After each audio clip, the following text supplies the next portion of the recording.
It's still sitting there spin. Like I have a preview image. Okay, there we go. Now we should be up. Coming to you live. All right. Welcome to Talking Heads, everyone. Your once-weekly live show for the latest in beer and tech news, episode 140. I'm Jeff. I'm John. Welcome to the show, everyone, on this peaceful, blissful, relaxing Wednesday night. So if you follow me on Twitter or if you are on my Discord, you just got to see a brief moment of panic that unfortunately wasn't so brief, but fortunately we got all worked out. This stream almost didn't happen because sitting, move my camera here, right next to me is that box right there, which can't really see it, but oh well, you know it's there.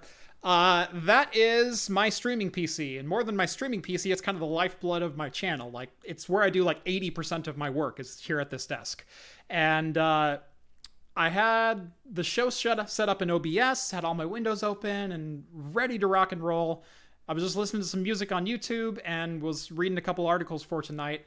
And my PC just hard locked, like old school freeze frame hard locked. And I turned it off, turned it back on again, as all good IT people know how to do, and it blue screened on boot. I actually got to the password screen, and as I'm typing in my password, it blue screened on me. I'm like, well, that's not a good sign. So I rebooted it, turned it back on, and it blue screened again, this time before I even got into Windows, and a completely different blue screen message. And then I rebooted again, and I got a completely different blue screen message. So something hardware-wise is not happy in this box. And that was at 7:15, so that was 45 minutes ago. So I spent literally the last 40 minutes or so grabbing that PC off of my floor right here, trying to find a replacement PC that had enough PCI Express lanes and was chipset compatible, because Windows doesn't like to move chipsets all that often, especially with a lot of PCI assignments and drivers and everything else. And this PC's been the same PC for the last 2 years. But all of my capture cards have to go in, my NVMe drives have to go in, my video card has to go in, and all the drivers have to just work because I don't have time to be fussing with drivers. So I grabbed the X99 Chinese rig that I built last week, and that's what we're running on today. So it's kind of a put your money where your mouth goes kind of day, where I said this would be the perfect workstation, and here I am on it. So there we go. How's your evening, John? Pretty relaxing, Jeff. You know, honestly, It was like really nice. It almost felt like a day at the spa. Yeah. No, actually it wasn't. But I woke up actually I woke up to my phone just buzzing off because I turned my ringer off, but I have it on vibrate, so just buzzing off at 6 a.m. And my boss is saying that no one can log into our program at work, and to get there, and I was like, okay, hang on, let me remote in. Yeah, I can remote. I get it. What's wrong with everyone else's? And then he's like, well, only half the people can. Well, then it's obviously not my program. Right. So it sounds more networking issues or Yep. possibly individual computer problems. All right, hang on. We'll do some more tweaking. I love those phone calls at 6 in the morning or 4 in the morning. Everything's broken. No one can work. Okay, I've just logged into our monitoring system, which gets updates literally every 30 seconds. Yeah. And everything is green across the board. Oh, I know. Can we re-explain what's happening? Yeah. I tried to get onto Facebook at my machine and nothing is working. Okay, so your network drives aren't working? No, they're there. Okay, so you can't log in? No, I could log in. Okay, so this... No, I could do that. Okay, so you just woke me up at 4 in the morning because you can't get onto Facebook. Yep. That's what... And people wonder why I quit. Yeah, I know. I go into the log. I go check the logs. I'm like, what are you talking about? Like, every major person that usually needs to be on this early is logged. They logged in 2 minutes ago. I can see it. Right. And they're all like, no one can log in, and they're freaking out. And I ended up finding out that it wasn't even just that. Yeah, it was a networking issue, so it wasn't my fault. And then the guy who does the manager does the morning shift. I guess there was a plumbing problem, and so basically the sprinkler system started leaking right above his desk and just started spraying him, and so he couldn't kind of take care of everything. So he's just panicking over panicking type of a thing. Yeah. Just get it done. No one can work. No, stuff like that, and then wouldn't respond back to me. So I get there. 2 minutes, and then everyone's panicking. John, we can't get on. I walk into my office, click. That looks good. Walk back. There you go. You fixed it. I did nothing. Remy in chat says the best calls, the one at 11 p.m. when you aren't the guy on call. Yeah, I've had those too. It's like, this is my weekend off, man. Scott Whatever. Was saying I'm a bit quiet and in a fishbowl. Yeah, you are a little bit quiet and a little bit echoey. It's not terrible to me, but it may be to them. I don't know. Well, I don't want to turn up the level for John because all that's going to do is get more echoey. So, well, I'm trying a different mic instead of my boom mic. Yeah. So. Okay, that's a little bit better for me, anyway. I just moved the mic up. Okay. So But, hopefully that works. Yeah, hopefully that works. But yes. Yep. So, but either way, I think it sounds like both of us need a beer. Yes. Yes, I do. This PC, last seen full. My mic is not far away. My mic is literally right here. Yeah.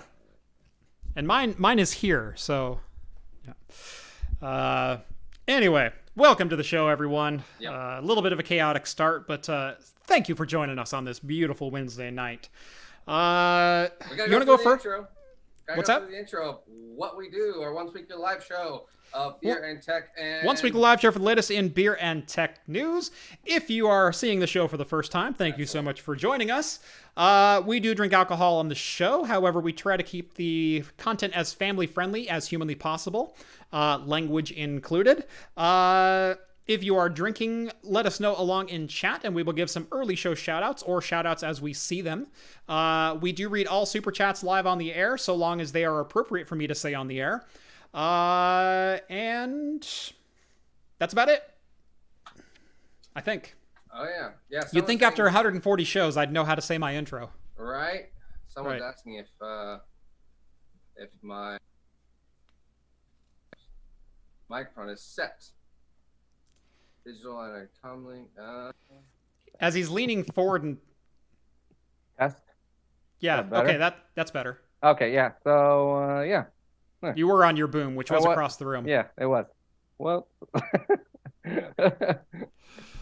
All right, beer time. Yes, beer time. All right. You want to go first, or should I? I can go first. It's fine. Cool. I'm going to be having for the first one today. Belching Beavers Viva la Beaver. This is a Mexican peanut butter chocolate porter stout. So 7.5%, I believe. I was in the mood for something different than an IPA. Yeah. So was I. I've already had an IPA today, and I had one yesterday as well. It's a pretty good looking little porter. Oh yeah, I got my new glassware. Nice. I was admiring that actually. Yeah.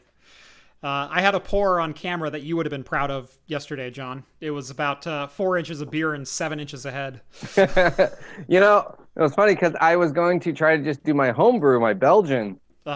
And I was going to message you because I put it in like a mason jar just to kind of bleed the line a little bit. And yeah, it was just that much head and that much beer. I was like, a perfect pour. Yeah. Let's see. So I am drinking, actually the first beer that I'm going to be opening from my lawsuit settlement from Mr. Jason Bitts. I'm drinking Walnut River Brewing Irish Red Warbeard, which I thought, yeah. Irish Red Ale, 5.5%. I love Irish Reds. In El Dorado, Kansas. Okay. Sure. I don't know that I've ever had a beer from Kansas before. And I'd better get used to them because I have a lot of them now. Ooh, gassy.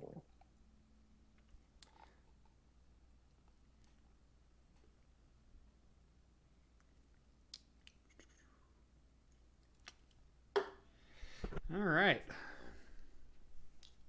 That's what that looks like. That looks dark. It is kind of dark. It's kind of like blood red. Yeah. I'm looking at it through the light. Yeah, I was gonna say, like, without the light though, it looks really dark. Yeah, I mean, you can kind of see the angle I can or see, the side yeah. of it right there. But yeah, it's a super dark red. Mm. Very malty. That's good. Ooh, this is good. If you like peanut butter, this is actually really good. Peanut butter and chocolate. This basically tastes like a peanut butter cup. Nice. Yeah, Rev says he freaking loves that beer. We do have an early super chat here. Big Spoon, $2 for good vibes because that sexy rabbit will be on the show. Hey. Hey. Ears looking at you. All right. As far as news goes, I have no idea what's first because all of my notes are still closed. So at least as far as going down the list, we actually are starting off with some sad news.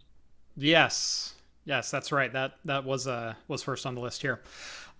So this happened, I guess, early yesterday morning. That MSI president and CEO Charles Sheng died at the age of 56. Yeah. There's not a lot that's out or being said about the incident yet, but it is kind of a weird incident. Yeah. At least the way they describe it. The way they described it. Apparently, Mr. Sheng fell 7 stories from a building in Taipei.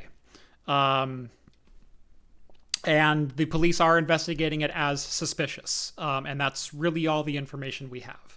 But he was transported to a local hospital and later declared dead. 56 years old. He's been with MSI since 1999 as vice president of hardware when he started. In 2010, he moved into a general manager position. And then it was only last year, like early last year, he moved into the CEO role. Yeah, like January, early January, February, something like that. Right. But yeah, only 56 years old. Not old at all. No. Yeah. So very, very, very sad situation. Yeah. Yeah, it just seems very mysterious of, 7 stories, falls. That's interesting. Yeah. I mean, MSI is one of the first companies that I started working with after I started my channel, and so I know quite a few of the people over there. Sorry for them. Sorry for the company. Sorry for Mr. Sheng's family. I mean, this 56 is not the age you expect to lose someone. Yeah. I hate delivering news like that. It bums me out. It's hard to even, like, how do you talk about it? How do you even sit here and, like, I mean, the company itself is a leading industry company, and from my understanding, he actually helped bring MSI into, like, the motherboard kind of kingdom that they are now from the late 90s to early 2000s, and he brought them up. Right. That was his big claim to fame. Yeah, I believe 2010 he took over the general manager of the desktop space. So everything that they did as far as motherboards, desktop, and entering the consumer and builder space, and even a lot of the OEM kind of stuff, that was a lot of his doing. Yeah. In the late 90s, MSI was just an OEM board maker. You think of someone like Foxconn or, what's the other one? EMC. You think of those two companies that, they've produced the odd motherboard here and there, but they were really OEMs for other companies. Yeah. Well, MSI was kind of that same ilk in the mid to late 90s, and he transformed them from just an OEM who says, yeah, we can throw anything together that you want, to let's design, make, brand, market, produce our own products. Why not? Yeah. And now they're one of the big boys. I mean, it's really cool to see what he's done with that company, and definitely a pretty big loss for MSI. Oh yeah, So. I mean, yeah. I mean, that's literally like for them. I would say probably around like an early Steve Jobs dying type of thing, because he was that innovation. Mm-hmm. He didn't bring like innovation, but he really pushed the company hard. Pushed the company forward and pushed them into marketplaces that they would not be in today. Exactly. And I think that's a great comparison. He saw potential in the marketplace, and he goes, well, other people are doing this, why not us? Yeah. And really led that charge. So yeah, sad news, very sad news. Yep. Okay, moving on. Interesting, weird car news. This one could spur some conversation. Let's just say that. I don't know how you're gonna like it or what your opinion is, but you don't know what my opinion is. I mean, I pretty much got your. You don't know what my opinion on this subject is. I mean, it's probably the same as mine. So. Really? Really? I'm just trying to start good conversation here. There's no conversation. Like you said, there's going to be there could be. So I was like, okay, I'll play this up, Jeff. Sure. I guess. No, I don't know anyone that's going to like this. This is dumb.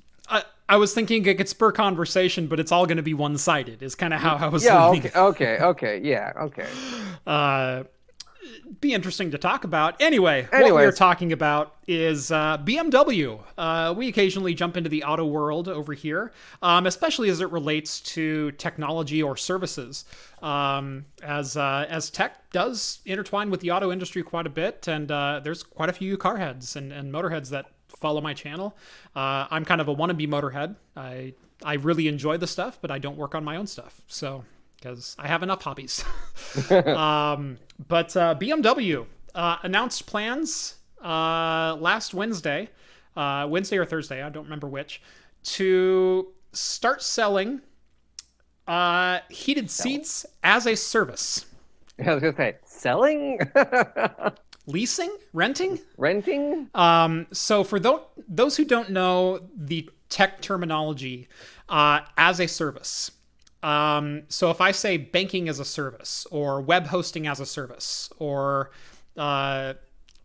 video streaming as a service, Netflix is a video streaming as a service platform. That is, you are paying access to their service. Yeah. It is something you do not own. It is something you don't even rent. You simply pay access for the ability of this company to provide you a service. You see that acronym a lot in the tech industry, especially as it comes to hosted products. Services, websites, databases, etc. You see that a lot. And I'm using it tongue-in-cheek here because it's exactly what BMW is doing. I'd actually equate this more to what Cisco does, where they will sell you the hardware and then they will sell you a license so you can use the hardware. You're paying full price for the hardware, and then you're paying for the privilege of using said hardware with Cisco licensing. And that's exactly what BMW is doing here.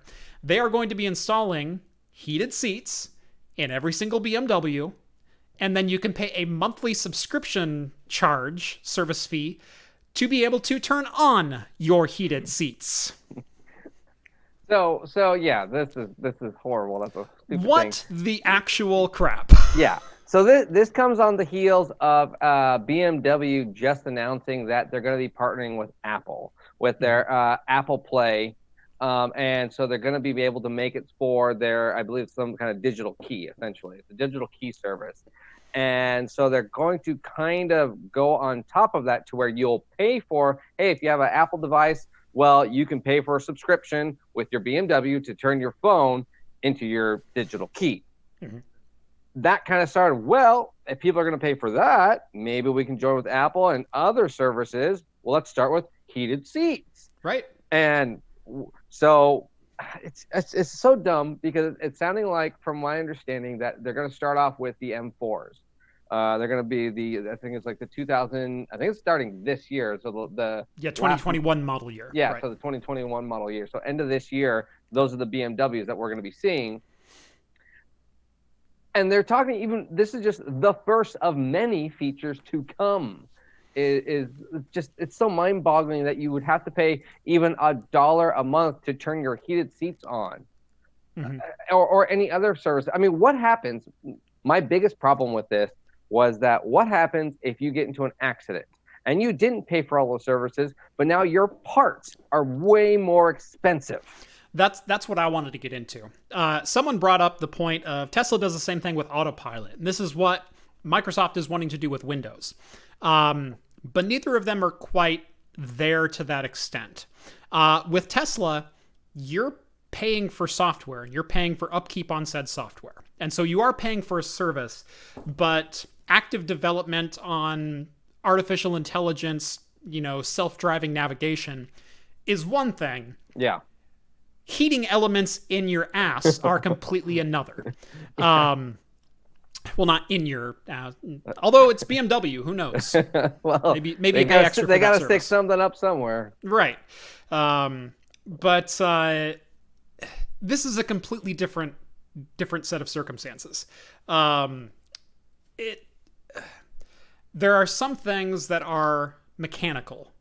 That if I purchase this piece of mechanical equipment, I expect that piece of mechanical equipment to run, save for my own maintenance that I need to do. If I go and buy a lawnmower, and my lawnmower is a gas lawnmower, and it's height adjustable, let's give it two features. Oh, and self-propelled. Let's give it 3 features, let's say. Okay?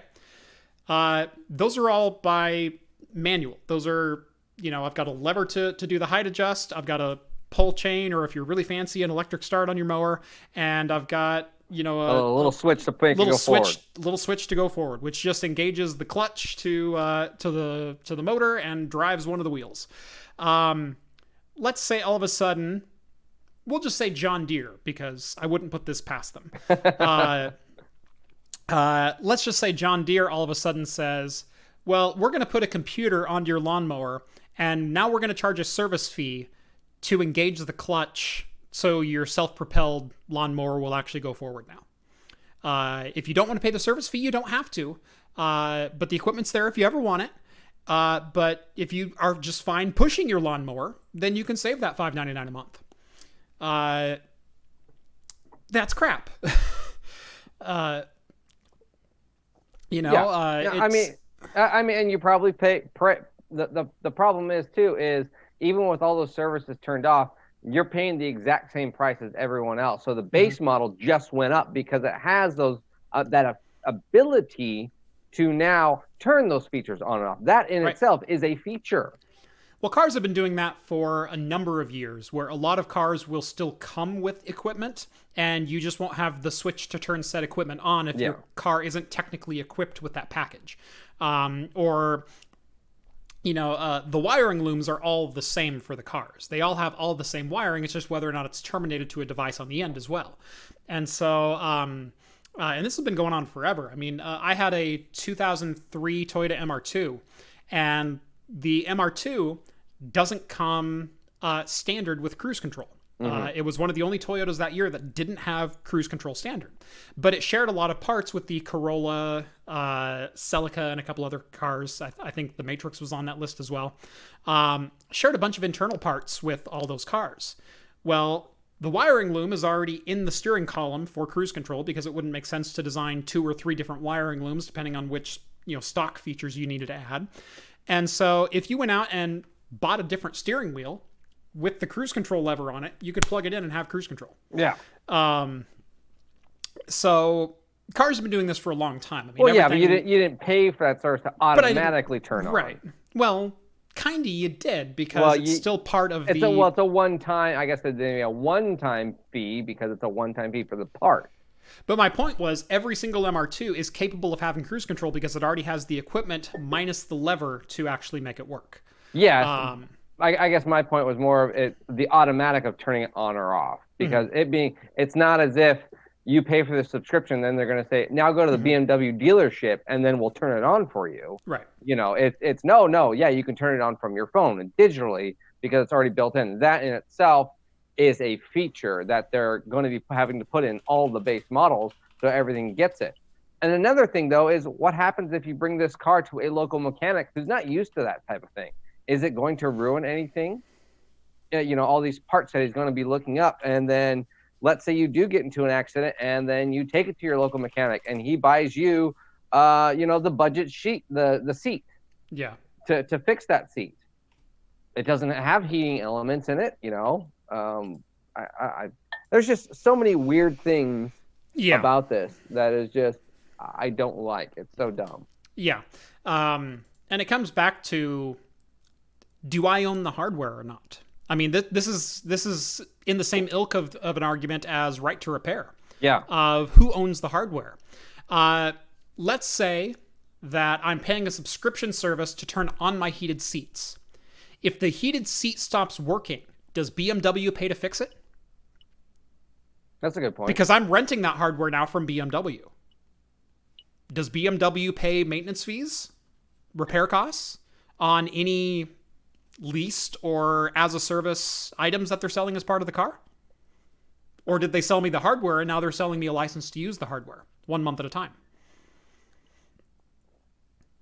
Yeah, that's a good point. Right, and I get things like I said, I understand the autopilot because you're paying for constant development, updates, etc. Yeah, that's a different thing. But like you said, a simple feature. This is a voltage regulator and a couple of wires touching in a controlled resistance to generate heat. It's not. This isn't rocket science. We've had this technology since like the 1860s. Yeah. I mean, it's a little bit more refined now, but it's the same technology. It's a controlled short. That's all heating elements are. Yeah. That's all light bulbs were for years and years. Yeah. Now, and the article also states that you can even get other features like status updates and gauge updates and on your dash. And they're saying that some of those, basically similar to an app, would be like a one-time cost or could be a service fee entitled like that. And again, that's just, you're just looking for information. It's at the same time, I wonder if someone could hack this. And then now is the warranty on your BMW screwed? Similar to like your Apple product of saying, whoa, you have a third party. Whoa, you battery. Jailbroke this? We can't warranty the hardware. BS. Your warranty should cover the hardware. Or like, whoa, you did that to our seat. We can't touch your tires now. Right. You know, something completely that's not even connected to that. You put it in an aftermarket stereo. Oh, can't touch it now. Yep. You know? Sorry, we can't touch your brakes now. Yeah. Now we don't know what that aftermarket stereo might have done to them. Yeah, the voltage or whatever could be screwing something up. We don't know how they wired it. But see, the reason we never have that conversation on the car side of things is because we have consumer protections in place for things like that. Yeah. We actually have legislation passed to force automakers and auto sellers to warranty the car up to original factory standards minus wear and tear on everything that is original equipment. And so I can go and replace the stereo. The stereo isn't going to cause my timing belt to snap prematurely or a ball joint to break or, you know, my tires to go bald or my brakes to fail. Those are unrelated. And the legislation defines if it's unrelated and didn't directly cause the failure or premature breakdown of a part, you have to cover that part as if it was OEM new. And it's the same reason I can go to just about any dealership and buy any part for any car. Now I have to pay a price for that, but it's available. It's not like they won't sell it to me because they're legally required to sell you the part so you can service it yourself. And this is such a foreign concept to a lot of tech companies, and something that Apple and a lot of other manufacturers actively fight against. And Apple's going, well, it's keeping phones on the market for too long, and they become dangerous because their batteries are exploding. Yeah, it's because you charged $120 to replace a battery a couple years ago until your battery started prematurely failing, and now all of a sudden you charge $30, which is still more expensive than it probably should be if you're replacing them there in the store. Meanwhile, no one seems to ever point this out. But you can get onto Samsung's website and buy any phone for any part they produce. You enter the part number, you can have it shipped to your door from Samsung's website. OEM parts. Reasonable prices. It's not hurting their business. They're number 2 in the smartphone market. And rising too. And yeah. So yeah, Apple's argument that, it hurts the market. No, it hurts your market. Because now people aren't going to go out and buy a new iPhone after a year and a half because they dropped a screen and you want to charge $500 to replace an iPhone X screen. Now they can get onto, your website or a third-party website and replace their own. As if you are the owner of the hardware, you should be legally allowed to do. And the company should not prohibit you from doing such repairs. And so that's the heart of right to repair. And like I said, that ties right into charging access to hardware that you own from a company from a car that you already bought. Yeah. If I go and buy a BMW M4 2021 and it comes equipped with heated seats, I expect to be able to push the button and those heated seats come on. Now, if I'm not paying for whatever the BMW equivalent of OnStar is, or I don't want XM Sirius satellite radio, or whatever add-on services that they want to sell me, that's up to me. But it's not going to diminish the equipment that I have, unless it's a hosted service like XM and everything else. Heated seats, sport mode on your little knob on the dashboard there, AM/FM radio, air conditioning.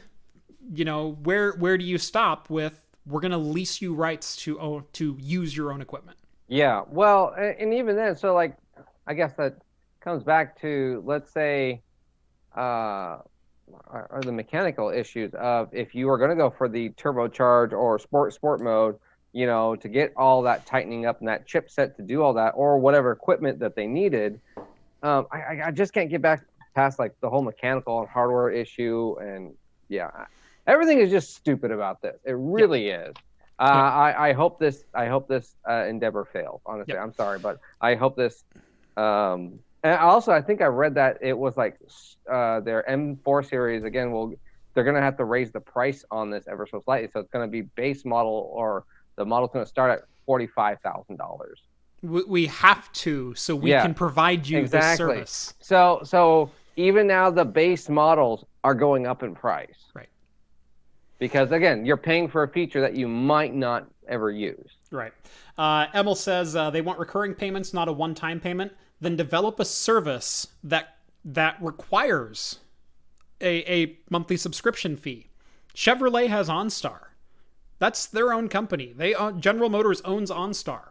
And OnStar is a major selling feature of GM vehicles. There's a lot of people who really like it. And that's a hosted service that you pay, $5, $10 a month for. You can get driving directions. You get roadside assistance. You get accident awareness and auto response and things like that. You get into an accident, they'll call you. They'll call you, verify you're okay. If you don't answer, they'll call you an ambulance. Even if you do answer, they'll call ambulance, fire, medical, whatever you need. Yeah. And so it's a cool feature, and it is a selling point of Chevrolet and GM vehicles. Oh yeah, I mean, if I had one, I'd probably buy it. If I had a Chevy vehicle for 3 years with OnStar, it was great. Yeah. I only used it twice, but I knew it was there, and it was great peace of mind. And they can unlock your doors for you if you lose your keys. They can do a lot of things. But if you want recurring monthly income, it's not just saying we're going to turn off a feature and then charge you to re-enable it. It's developing a service that people actually want. Not, I want my butt to be warm on my way to work. Well, let's charge a subscription fee for that. It's asinine. Yeah, I know. And then they're like, well, but you can turn it off during the summertime if you want, It's the easy way out and the scuzzy way out. Yeah, it's horrible. It's bad business practice. Yes. Although it's BMW. Oh, well, Probably the best joke that I saw on this whole thing was, I wonder how many people will opt for the Blinker subscription service. Yeah, they've already opted out of it. Mm-hmm. Well, I mean, it's not surprising. I don't know a single driver who will. I mean, they are partnering with Apple, so it's like, oh well, if Apple did it, we don't have to do write-up repair. It's fine. Next thing we have to open source is cars. I like that. Yeah, technically, cars are open source. I was gonna say, like, yeah, you've ever heard of rat rods, old '60s cars? You go up, but you buy an old car, it's open source. Any modern car is still technically open source, except if you build a Mustang and call it Eleanor. Jeff, don't have a rant. Calm down. I'm stopping. What I will say on that situation is bravo, Chris, for having the Mustang taken away. And then your very next project car, you go, I'm going to take a 2016 Mustang and put it on a 67 body and put it on a 2016 Mustang because I know how to do it now. We just won't call it Eleanor this time. Yeah, that was a funny that's seriously what he's doing. Now he's making a rat rod kind of a thing, and it's not going to be, neat and tidy and everything around the corners, but he's doing the exact same project. Yeah, no, it's like half rusty looking. Yeah, it's beautiful. I love the look of what he's going for. Yeah, bravo, Chris. If you don't know what we're talking about, B is for build. But cars are not open source. They're not open source, but you can get repair manuals freely available. Now, you can't get the design specifications for how to manufacture your own engine block for the most part. But every single engine has breakdown, bolt by bolt, nut by nut teardowns that have to be made publicly available because the federal requirement is that you be able to service your own vehicle. They cannot put it behind a service center or lock and key or anything like that. They are required to provide you with that information or make it readily available at an affordable cost. So again, it's completely different than the way the tech sector handles things, where the tech sector is more than happy to lock things down. And once they sell you a device, you are completely on your own. We're going to support this for 12 months at most. Yeah. And good luck to you. Well, I spent, $4,000 on this product. Sorry.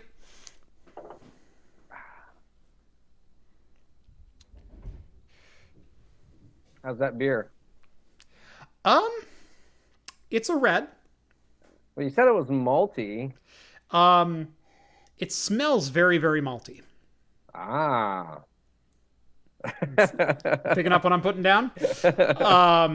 So now we know why Jason sent you all this. Like, I'm going to make him think that all these beers are good. They're all crap. I don't hate it. I don't even dislike this beer. It's a red beer. I can say that. Okay. It's malty enough where it's a red beer. The taste is very muted. It's very, very muted. Not much unlike the Copper Reserve Budweiser. Okay.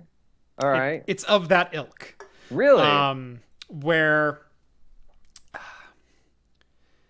I get what they were going for. I totally get what they were going for. Okay. But where a red, I would expect the taste to kind of develop and go from kind of malty to a little bit of a hoppy back end. Yeah. And, things that you expect a red to do. This is one malt up front and then just kind of like a smooth, nothing there finish. Nothing in the back end. There's nothing there. It's very muted. The flavors are not unpleasant. It's just not very complex or right. And even in Oregon where we have some pretty decent reds, we've got Dawn of the Red and a couple others like that are like really, really good. And they give you exactly the flavors that you should be experiencing in an Irish red. This, it's like the bare minimum. Yeah. It's like, you can copy my homework, just make it look like someone else's. That's a great analogy. Right. There's malt there. There's kind of some hops there. All the markers are there that say it's an Irish red. It's just not a very good Irish red. Ah, okay. Although I've had some really bad reds where it's like, I'm pretty sure this is just an IPA with burnt flavor. I'm pretty sure this is a Pilsner with red food coloring. Yeah, right. I've had that one. So, yeah, maybe they just don't. What was it? You said it was Kentucky or Kansas? Kansas. Or was it? Kansas. Kansas. Say Kansas maybe just El Dorado, Kansas. Maybe they just don't have good beer. I love the name. Warbeard. I mean, that's just Warbeard. fantastic. Yeah, I mean that sounds like a great name. Yeah, it's got the Viking dragon here on the bottom. Oh yeah. Yeah, I mean it's a cool can. Oh, I didn't even see the extra little Viking on the side here. Kind of holding up a giant axe on a Viking ship, but yeah, like it's not. There's nothing I really dislike about this, but it is certainly not remarkable. And I can't even call this like a good lawnmower beer because lawnmower beers typically aren't really malty. No, they're not. It's supposed to be pretty light. But... Yeah, and this is not like a crisp, cold, refreshing, kind of beer. It's just kind of It's a little bit heavy for that. It gets a 3.69. Yeah. So it's not horrible, but that's interesting. I wouldn't rate it nearly that high. 2.75 is probably where I'd put it. Okay. Like, it's drinkable, and it is what it says it is. It is an Irish red. It's the bare minimum that I would consider an Irish red, though. Well, maybe over there that's considered good beer. This is the Irish red that got a C- in college. Hey, it's passing. It's passing. It's passing. And hey, it's passing. He still got the degree, and no one asked you for your grades when you get the job. They just that's exactly right, and that's exactly what I'll put this. He's not the what's the. It's not the Copper Lager Reserve where they say like Irish Red inspired, and that's the guy that dropped out of college his freshman year because he never learned how to study. And then 3 years later, he hits you up on Facebook and he's starting to sell Cutco knives. That's the Copper Reserve Lager. This he's at least working in his field. How's that? That's his roommate. He actually got through classes just barely, but he got. I'm taking this analogy way too far, but I don't care. I'm loving it. That's the beer where the guy, his roommate, killed himself, and then he all got straight A's but didn't have to do anything the rest of the time. Yeah. Okay. Where are we even at in this show? I don't know. Rural bandwidth or rural broadband. There we go. There it is. Nah. What are those? World, not world. Right. Rural. Rural. So this one is actually partially local news as well. I don't know if you read the article, but I did, and I even watched the video. Yep. So led by House Chairman Peter DeFazio, who is one of Oregon's representatives. Yep. In Congress. The House of Representatives passed 233 to 188. House recommendation or House, what is the HRR? HR2, the Moving Forward Act, which is a comprehensive legislation that invests more than $1.5 trillion into what's essentially the nation's infrastructure. That's roads, bridges, transit, rail, ports, harbors, schools, housing, broadband, Ethernet. Apparently that counts as infrastructure now. Drinking and wastewater systems, postal service, clean energy sector, healthcare infrastructure, and much more. $1.5 trillion in the overall, Moving America Forward bill or Moving Forward Act. And 100 billion of that is for fleshing out broadband service nationwide. And the writing of this act, they mean nationwide. Now, likely a lot of that money for building the infrastructure is going to go to Comcast, Verizon, AT&T, Cox, Charter, CenturyLink. You go down the list of like the usual suspects. They're the last mile providers. They are who is going to get this money.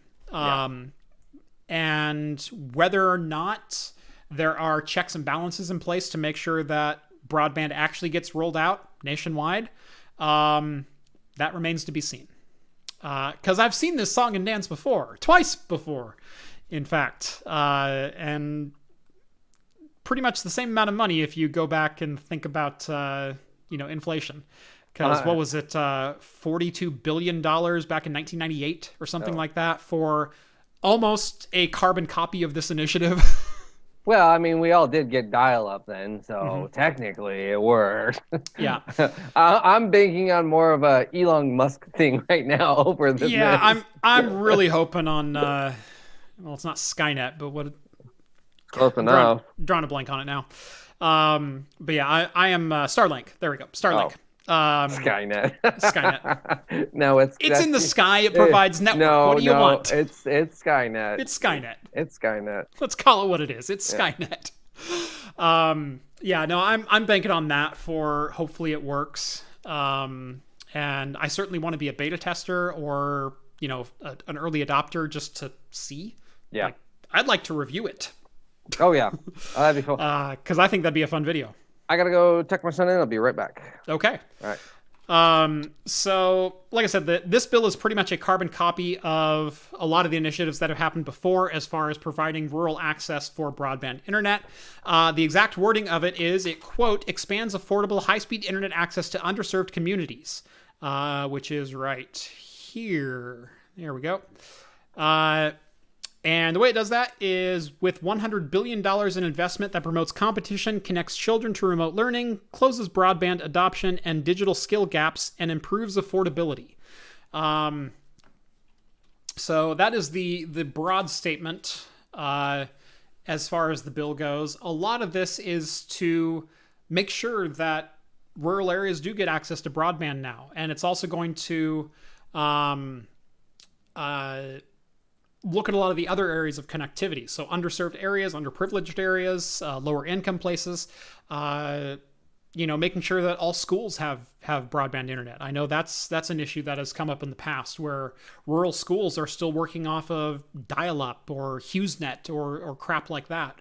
And those kids certainly aren't getting an equitable education, which is required by most state laws. So keep using that word, affordable. I do. Because in theory, it should all be affordable. Let's see. What's going on in chat here? Yeah, 96 Telecommunications Act. Yeah, that was, and I think it was right about $42 billion in 1996 money. And basically nothing ever came of that as far as the infrastructure that the telecom companies were supposed to roll out. They were supposed to roll out fiber in 1996, and they were supposed to have it done by 2006. Guess how much fiber got laid? None. So I hope this project goes further than that. And like I said, one thing I'm looking for is making sure there are checks and balances to make sure the money gets spent where it's supposed to be spent and not just corporate buyouts and everything else that's happened before with all of that $40 billion in monies. So, Starlink will work on the K or KU band. So yes, weather will have an effect on it. And yes, weather will have an effect on Starlink, because it has to be a high enough frequency that you can actually get that amount of data pushed through it. Because they are pushing for, I think they were saying 250 meg speeds, and in time they're pushing for gig speeds. ID Prom says a crap ton of fiber was laid, just none of it was lit up. And that is kind of the issue, where they just kind of threw it out there and then no one used it. It's something like only 15% or something like that of all fiber that's laid across the U.S. is actually in use. Now, a lot of that is because of redundant cabling. Yeah, no, you bring up a good point. I do. You do. Thank you for joining the conversation, Joe. Yep. Your insight has been, eye-opening. Yes, I know. I bring that to the table. Yes. Those type of just insights and thoughts that no one would have ever thought of. I just Right. curveball it. Yeah. So what are your real thoughts on that? I actually flip flop back and forth sometimes. Internally I debate it myself, and it's an inner struggle, really. But it's so hard. It just, it is. It is what it is, and it's hard to do. Just hard. Same, brother. Yeah. Same.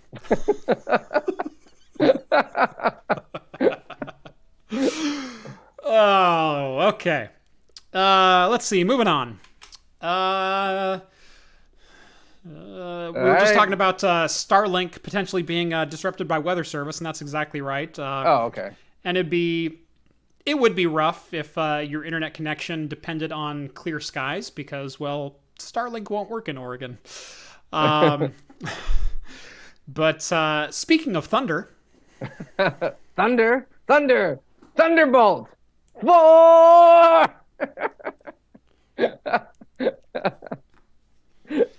wrote that. I was like, I'm proud of that. I know it's stupid, but I'm proud of that. Right. I was caught. So, yeah. Intel has announced Thunderbolt 4. Because Thunderbolt 1, 2, and 3 have been so successful. Hey, I mean, fourth. I will say this does sound intriguing because they're doubling the length of the cord. Ooh. You know why they're doubling the length of the cord? Because fiber cables never made it to market. So, yes, Thunderbolt 4 officially announced today. And I so want Thunderbolt to be a thing.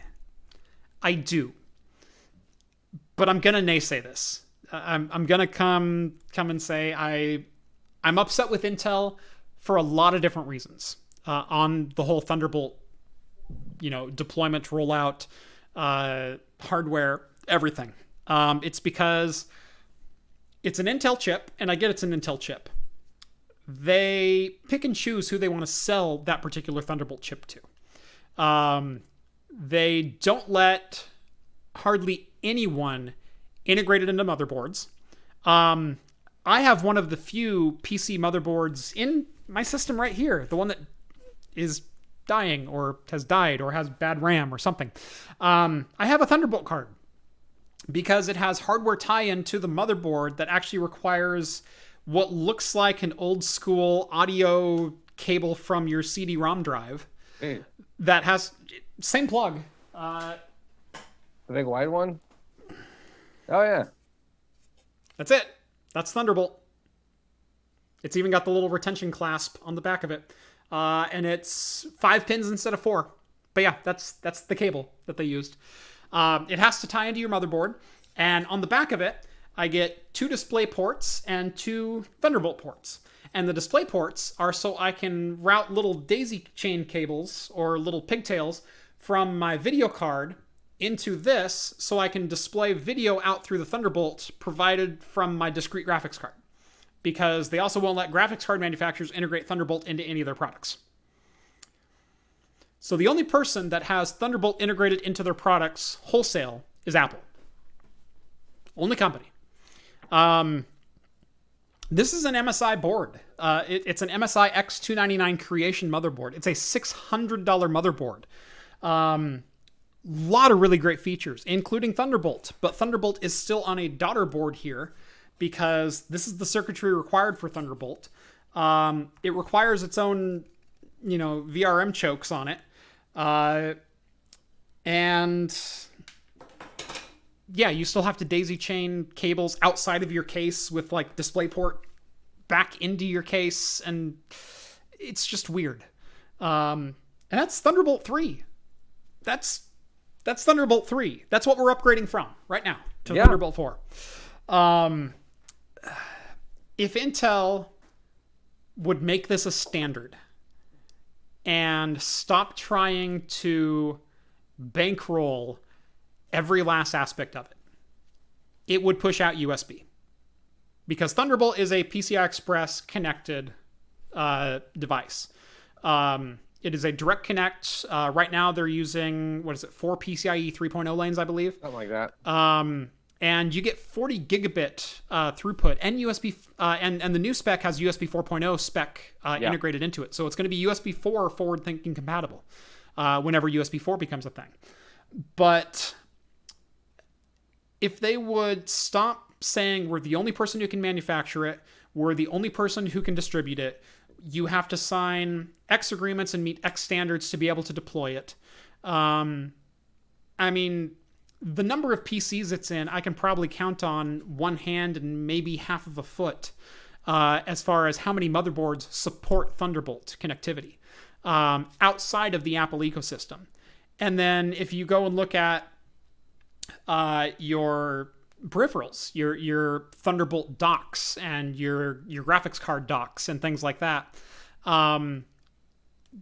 that could be a fairly large market. And it is so difficult and so expensive for these companies to get in that you're selling what is essentially a PLX bridge over a Thunderbolt cable that connects an X4 slot on your motherboard to an X16 slot on a daughter board.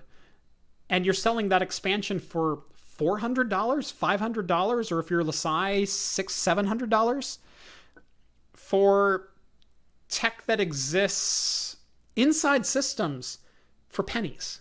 It's a PLX chip. It's not that difficult.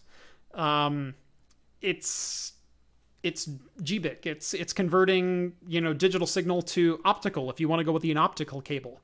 That technology exists for $30 in GBIC connectors. Now, the USB-C connector makes it, all that much more sexy, but this isn't foreign technology to a lot of the tech world. It's just the integration of it into this single port that is new and exciting, and Intel wants to monetize that supply chain end to end. Well, yeah, just like you're saying, the USB-C part and the fact that they're trying to make this very now universal to replace, I think it's like 12 different versions of USB-C because it's backwards compatible with that. Yeah, but you still need the Thunderbolt. And then when Thunderbolt is basically Apple native only, right? Then you're really... And when you only get one Thunderbolt port on a computer. Yeah. That's stupid. Now I got to buy Thunderbolt, and now I got to buy the docking station to plug it in. Now they're saying that, but now it comes with a 6-foot cord. You can get up to a 9-foot cord because that's more cell phone charger compatible, so you can stretch it away further. And then your dock can hold, I think it can hold twice as many docking stations as the 3. But yeah, that's just stupid. Now I got to buy the Thunderbolt cord and the dock when Thunderbolt's already built in. Why not just have multiple ports on your computer, like you're saying for MSI or PCs? Basically how USB 3.0 or Cs are now. Right. If they did do this, this would be the standard. Right. This would be the high-speed standard. And it's, even still, we're still have very slow adoption of USB-C because it is such a weird standard to be able to hit. And when you start pushing more bandwidth through the same old connections, so Ethernet's a great analogy for this. Cat 3, you could run 10 megs through that. 500 feet, doesn't matter. Yeah. You could run it, you could twist it around, fluorescent light ballasts, and it would still frickin' carry a signal. All of a sudden, you want to push 100 megs through it. Ooh, maybe 200 feet. And it's going to be dependent on electrical interference. You might get 100 megs, but you might have to negotiate back down to 10. And there's no middle ground with that. It's a protocol that has to follow a certain set of standards. So what did they do? Well, they upgraded to Cat 5 cables. Cat 5, you can get 100 megs up to 330 feet. Well, what if we want gig? Ooh, we're going to have to figure out a way to isolate the signal in that. So what we'll do is we'll isolate each pair of wires in that, and we'll twist them together, and you have to have so many twists per foot, and that's going to negate the electrical interference that might cause the signal to degrade over that length of wire. And the wire is also a little bit thicker, so the voltage won't drop quite as severely. So now you can get gigabit up to 330 feet over Cat 5e. Okay, that's great. What if we want to deliver power? 200 feet? 200 feet maybe? Okay, tell you what. Cat 6, you can go Cat 6. we'll do even more isolation and a little bit different layout and even tighter bundles and tighter, bundled pairs. And now you can go 330 feet, power over Ethernet, up to 48 volts, power over E+. You guys rock and roll. Okay, but what about 10 gig? Ooh, 100 feet? And so you go on and you get thicker and thicker cabling and more exacting standards to eliminate electrical interference. And that's exactly what Thunderbolt is fighting. And that's exactly what USB-C is fighting. I did a review of this case right here, actually, the Fractal Design Meshify S2. You can't see it, but it's there, I promise. But the only complaint I can come up with this case was the USB-C port was kind of weirdly routed, and I couldn't. The port had to be on the exact right spot on the motherboard for that cable to reach and still be routed with the rest of the cabling, and it was just kind of a pain in the butt. And Fractal responded and they said, well, that's because of USB-C length limitations. And I said, I understand that, but your port is too far away then. So that was my point, is if the cable can't go that far, then you need to move the port closer so I can plug it in where I need to be able to plug it into. But it's length limited because they have to meet USB 3.2 Gen 2 standards, which is 10 gigabit, 45 watt power delivery, display compatibility. You go down the list of all the things that USB-C has to be able to meet, and it has to be able to meet these specs. And you can only do that up to so long before the signal degrades just within the cable itself. Yeah. And unfortunately, that's what we're running into with Thunderbolt and USB-C. USB, yeah. So that's why you don't see more USB-C ports in computers, is because they're insanely hard to actually integrate into a PC because of the standards that have to be, put in place and the traces that need to be done on the motherboard. And a couple of years ago, actually as recently as last year, I guess if you had USB-C on a computer chassis, that was a $10 ad per chassis that you built, because that cable had to be hand done. There was not a machine that could generate that cable, there had to be something done with that cable by humans that added literally $10 to each manufacturing cost. And so that's why you would only get USB-C in what was a $180 case, because $10 of that cost at manufacturing was for that USB-C front port. And I think it's gone down since then, but still, that's the kind of rigmarole that has to go into a lot of these standards-based systems. Looks like you got some super chat. Yep. James, $2. Thank you very much. No comment with it, but I'll acknowledge you anyway. And James then commented again, $5. Just do an Apple thing and make everything a Thunderbolt Type C. Haha. Yeah. It's easier to do on a laptop because a laptop is physically smaller space, and usually that's harder to integrate. But signal integrity stays tight. Better the shorter your runs are and the shorter your traces are. And so where I'm looking at an ATX motherboard going, well, if I've got to get from a CPU PCI Express lane down to a PLX chip and then over to here and then up to here and the controller, and I've got to route power all through this and everything, that's going to get really complicated really quick as far as those traces go.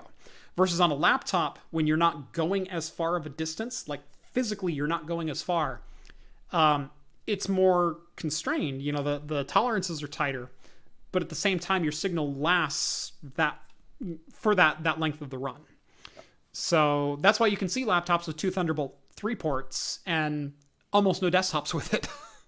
Well, someone was asking that now that Apple's going to be moving to ARM, what are they going to do with their Thunderbolt ports? It's a great question. Do you think Intel wants anything to do with them anymore? Yeah. No, I'm betting most likely... Well, you guys have doubled down on this Thunderbolt architecture. It'd be a shame if that just went away. I mean, that would be interesting because, what are they going to... They'll have to switch over to USB-C. Wouldn't be the first time that Apple has sold people tens of thousands of dollars in adapters and then switched standards on them with a year and a half notice. Oh, yeah. You done with yours? Just finished. Perfect. Ooh. Anyone say anything good in comments? No. If you have foil wrapped Cat 5, that helps. Or Cat 5e, that helps too. Cat 5e is good for the average home user. James, you are absolutely correct. Cat 5e is good for probably 90% of home runs, and a lot of business applications as well. So long as you don't have 100% fluorescent layouts and you're not laying the cables right over the top of them. But in general, most new deployments are either Cat 6 or Cat 6a. Cat 6a is really only for high-end length requirements, where you're going to be pushing that 200 and 300 foot mark, or you need to guarantee high-speed compatibility in the future. You need to ensure that you can get 10 gig up to 100 meters. But Cat 6a cables are also a pain in the ass to terminate. Where I can do a Cat 6 cable almost in my sleep in probably about a minute and a half and have it pass most certification. Cat 6a, that's a 20-minute job per end. So 40 minutes for me on my own to manufacture a Cat 6a cable. And I know what I'm doing. I don't do it regularly, but I'm good enough at it. Maybe a professional, I'm sure, probably has that down to 15 minutes per end. But Cat 6a is a bear. I wanted to say other words there, but Cat 6a is a bear. I hesitated. I heard a B, and I you got like, a B, and then it stopped. It's a bear. Yes. Grr. And Orange Juice says, yeah, Cat 6a is awful to run. Yes, it is. Ryan, $5 donation. A pair and a mic drop. I'll take it. One bad pull and you're done with Cat 6a. Yeah, the cable itself, it's more heavily shielded and the cables are thicker, but to me it also seems a little bit more fragile, a little bit more brittle, a little bit easier to break, where with Cat 6, sometimes if you get a kink in the cable, it'll unkink and the wire is a little bit more, you got some more tensile strength in it. Whereas with Cat 6a, it's like, nope, you're dead. It almost breaks like fiber. It's not quite as bad, but if you kink fiber, you're not unkinking fiber. 6A is kind of the same way. There's an interesting article just posted in the Discord talking about Apple and ARM-based laptops saying that they will support Thunderbolt. It's what they say. It's what they say. It's what they say. I'm sure the first wave will. But moving forward, that's an Intel-owned item. At the moment, if you're Intel, you can't really pick and choose your customers. Yeah. So you might have to sell them product even if you don't want to. But at the end of the day, a sale is still a sale. Yeah. But if you wanted to see that article, though, you can also join Jeff's Discord and all the other shenanigans that we do on Jeff's Discord to literally help Jeff pay for the lights that are in his background. I believe you said there's like 19 possible lights in that room. Something alone. Like that. Yes. So, and actually, if you are more interested in stuff like Jeff was saying earlier, we do talk a little car. If you're interested in trade and talking to the rest of myself, Steve, Rhett, Jeff, who really cares about that guy, but all the other people on Talking Heads and whatnot, it is literally only is it still $1? Yeah, minimum $1. Minimum $1. Look at that. Get it's $1 per video, now. But you can say any monthly max that you want. So if you just want to chip me $1 a month, that's totally cool. If you want to donate $1 per video, that's even better. If you want to donate more, that is totally up to you and is even much more appreciated. Because as you saw last week, you're literally helping me keep the lights on around here now. Yeah. Make sure to even follow Jeff on Twitter and all of his daily, even more now than daily shenanigans. He's posting twice, if not 3 times as much. We're working on double. I will have a second video up this week. I was saying your Twitter. Oh, the Twitter. Oh, God, yeah. Yeah. Twitter's through the roof. Yeah. Yeah, Twitter's been through the roof since I started working from home. Ryan, my bad, but you're welcome for the pair. Best beer you've had this month, hopefully from Ohio. Or hopefully for Ohio. Best beer I've had this month.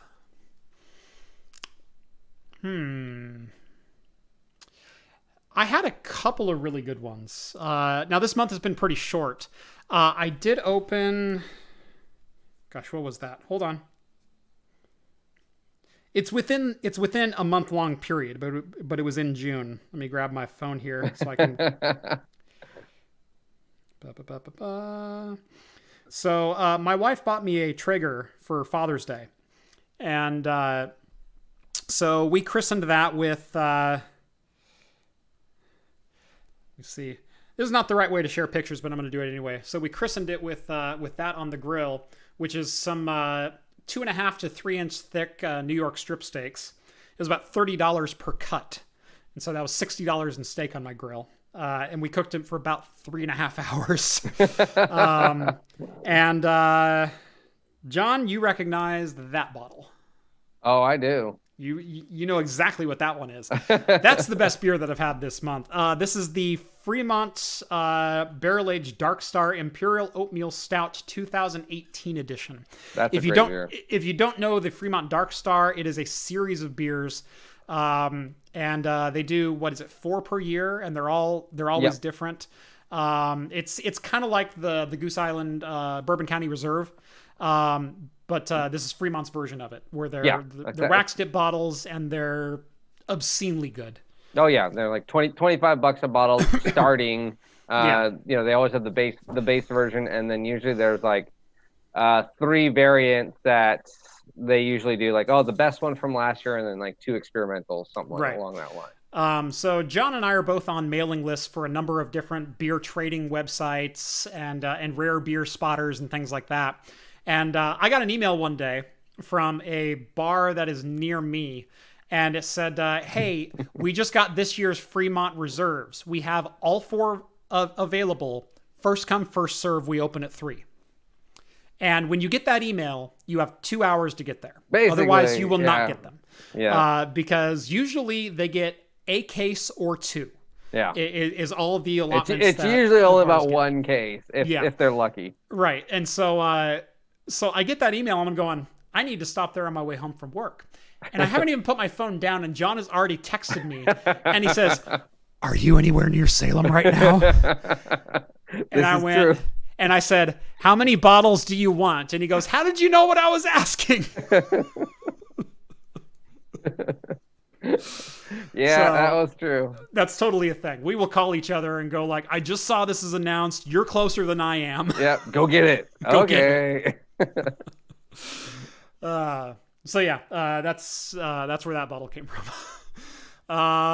Let's see. We've got Richard. So yeah, that's the best beer that I've had this month. Anyway, that was a long way of saying that. Richard Bogan, $10. Thank you so much, man. It seems like Thunderbolt is the Rambus of this generation. You guys do a good job. Thanks. I think that's an apt description where Rambus was kind of the better technology that no one ever used because of licensing and other BS that had to go into it. I don't know that there's a more apt explanation that I could make than that. Yeah. I think you nailed it. For those that don't know, Rambus was running at 800 megahertz when DDR was coming out at 133 megahertz, which is why you call DDR DDR400, which is actually DDR running at 133 megahertz, is they added a multiplier to the end of the number to make it bigger.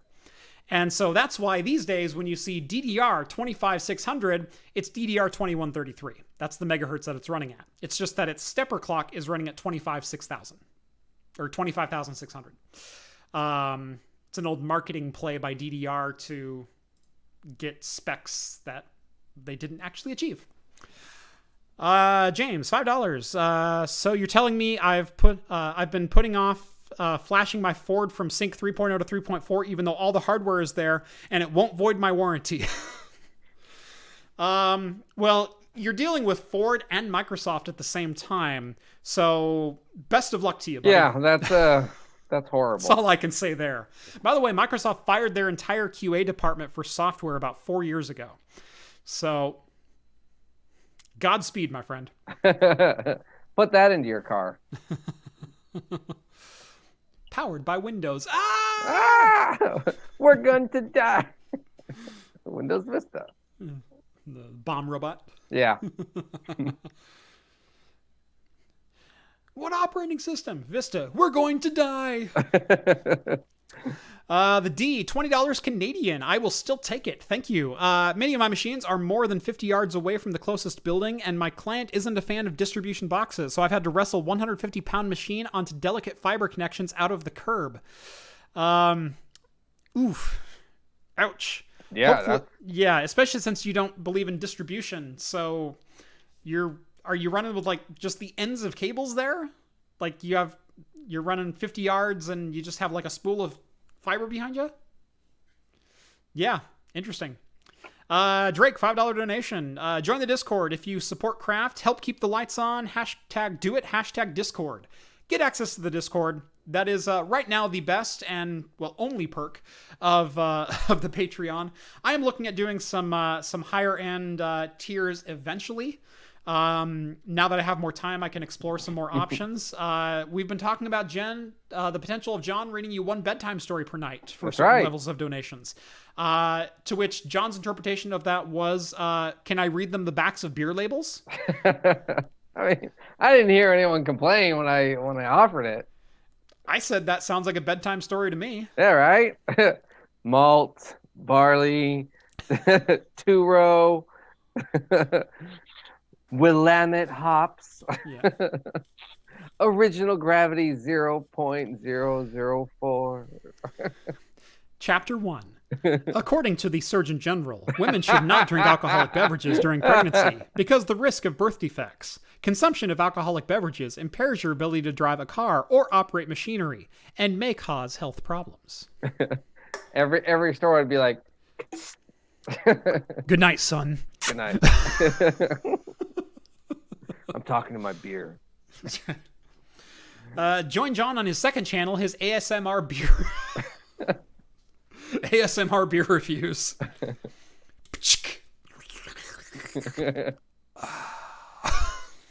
Ryan, $2. What's the Discord link? It is in the description below. Yes, the Discord is behind my Patreon paywall. I am one of the only YouTubers that requires you join the Patreon to get access to the Discord, but it's only $1. I do that for two reasons. Number one, it gets me $1. Number two is the community gets a sense of ownership over it, and I'm less likely to have to take disciplinary measures, moderate, keep people... I don't even think we've ever had to do that because of this. I have only ever sent out 2 messages that sent out, please don't post that again. Yeah. That's it. And they both complied, like, oh, so sorry, I knew I went too far. My bad. I knew I was pushing the line, but I hoped it was close enough. Nope, sorry, bro. Okay. I won't bring... Cool. And they're still active. And they're still active. Yeah. One of them's a mod. Oh, I know which one did that. Right, but because you get a sense of ownership of it, because you have to pay $1, it's something that you think about, and it's something that you, I don't want to say take for granted, but you feel like you want to contribute a little bit more, and you feel like you want to be part of the community a little bit more. It helps, number one, build the community a little bit better. It gets people there who actually want to be there and not just want to get on there and troll. And if you want to get on there and troll, cool. You gave me $5 to kick you off of my server. Yep. So, but no, it's a great, because there's so many rooms in there that are always active. That's the, I guess, all the other thing is, like you're saying, takes a sense of ownership. But you go on a lot of other channels that have, oh, here's a bunch of free rooms, but then you have to pay for the one. Right. And no one's in any of those free rooms. Everyone is in every single one of your rooms. Yeah. It is constantly annoying because it's just ding, ding, ding, ding, ding, ding, ding. Yeah, I turned them all off now, but it's active. I mean, 1, 2, 3, 4, 5, 6, 7. 7 already are getting new messages right now. Right. Since I checked I was on at 7:15. 1, 2, 3, 4, 5, 6, 7, 8, 9, 10, 11. And only one of those is the live chat. There's been 11 rooms with activity in them, and most of them more than I can scroll back through. So Exactly. It's an active live thing. It's been so nice because we used to have to, at its infancy, you know, all of the mods were just like on there all the time to like try to keep it active. Now it's not. It's all of the patrons keep it very active, and everyone is very welcoming. And we're there too. So yeah, then there's that too, and we do respond to every single tag. You tag one of us, and we do respond right away. I'm in there 3, 4, 5 times a day. Yeah. Even when I shouldn't be, I'm usually in Discord. So, Scott, $5 donation. Green Mountain Grill over Traeger. I hear that, and I do agree with you in a lot of regards. You say you get all the same pellet grill taste with the added Wi-Fi controller nerdiness. I don't have a Wi-Fi controller, but I do have a Wi-Fi thermometer, so it tells me what my meat is doing. And that works just fine for me. And it's fine. It works great. You know, I do like the Green Mountain grills. I believe my dad has a Green Mountain grill after having a Traeger for a number of years, and other family have other versions as well. So it's a pellet grill. It's great. What more do you want? Yeah. Hey, we got a new patron. Awesome. Hey, all right. We tricked someone finally. It's actually Ryan. Hey, Ryan joined the Patreon. Welcome, Ryan. Okay. What else we got? I need another beer. Yeah. Yes. You got one next to you? I don't. Me neither. Okay. I can get over there faster, so let me grab one. You do that, yeah. I will entertain them with my charming good looks.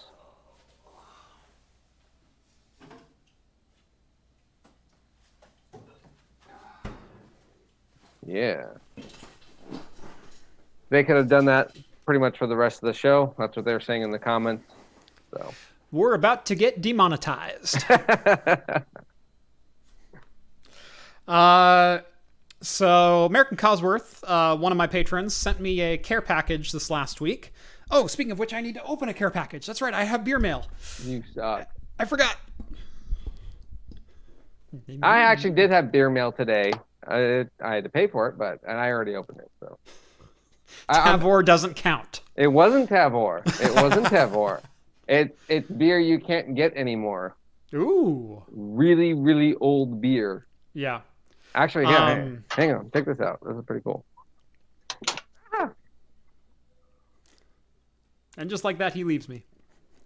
You see what I deal with? I did that. I'll just go ahead and grab my beer. Well.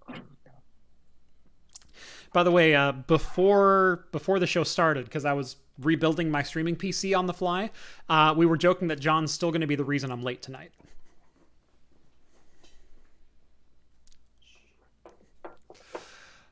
Hops and Brews kind of looks like Tim Minchin. I see it.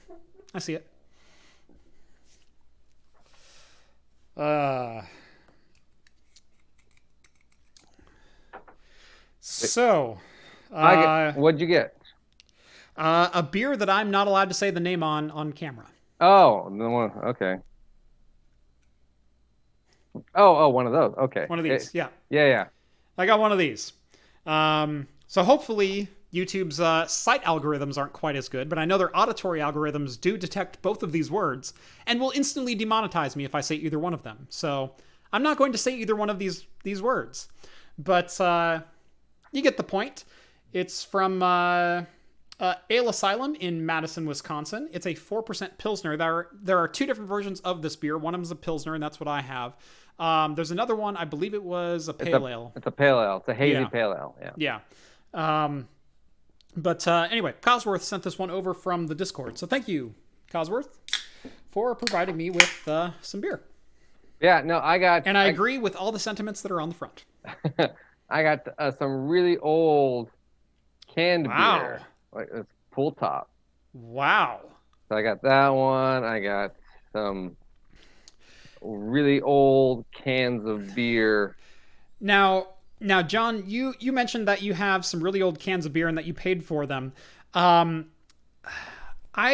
realized earlier this week I never got a shipment of beer that I paid pretty decent money for earlier this year.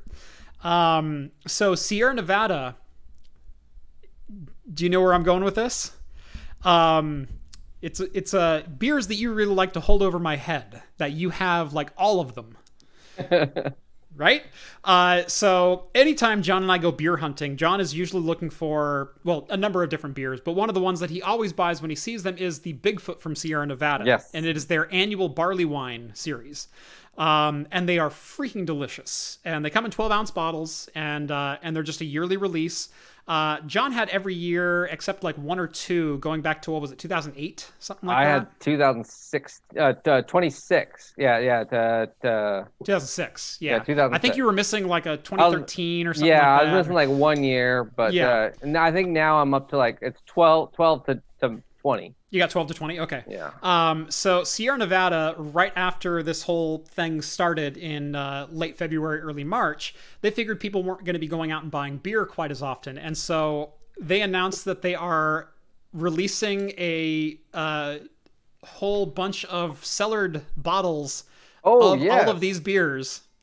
And I bought a pack of those, and I think it was like $130, and I should have had every year 10 through 20. And I don't think it showed up. Oh. I think it was delivered somewhere, but I think it might have been swiped, because I just remembered, like, where is that box at? Like, I remember like ordering it, and my credit card was charged, and I went back and checked shipping, and apparently it was delivered somewhere. I don't have it unless it's in my garage somewhere, like a box got set somewhere, but I can't find it. Yeah. Oh, that stinks. Yeah. Yeah, because if I remember correctly, because it was a 6-pack of each is what I bought. Yeah, it was. No, it was like a 6-pack or 12-pack. It was like 2 of each of like the last 6 or 8 years, right? Something like that. But yeah. Yeah. It was the last. I think it was the last 6 years, and you got 2 of each. Right. Something like that. So the 12-pack. But I bought 2 of them. So. Oh my gosh. Yeah, but yeah, I don't know that I actually have it. Come on, Sierra Nevada. Yeah. Sierra Nevada, if you're watching tonight, I would love to get those beers. Yes, please. Especially because I paid for them. At this point, it's probably my fault, because I should have realized or whatever else, but early March was kind of a weird time for me. So I got Level Beers, Hop Ottermac. I haven't had that one. Which is kind of Mega Man themed. Yeah. Steve got a different one, which is actually like the old school. I think it was like Nintendo the Wrestling, where it had like the Masked Man on it. Yep. So he got one with art design like that. So double IPA, 9%.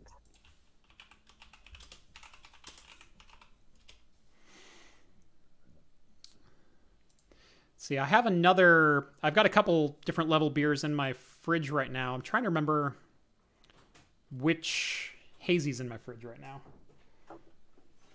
She heard a firework. Now she's yours. Okay. I can't get her to go out either. Okay. Oh, yeah. Another new glassware, kind of curved. Sexy looking. So anyway, there's the yeah. That's good. Level Beer is one of those ones that probably 7 out of 10 beers that I have from them are really good. Yeah. Really, really good. No, usually and then 3 are below average. Yeah. And there's no middle ground with them. Like, they're either exceptional or like, I shouldn't have ordered that. Yeah, no, it really is that way. And the nice part there is, like you're saying, 7 out of 10. So majority of the time you're like, okay, I'll buy it. Mm-hmm. You know, I'll get it. I'll give it a whirl. You're disappointed, but majority of the time you are not disappointed at all. Right. Gosh, I have a Level Beer in my fridge right now. Don't call it hazy or something like that. Don't call me hazy.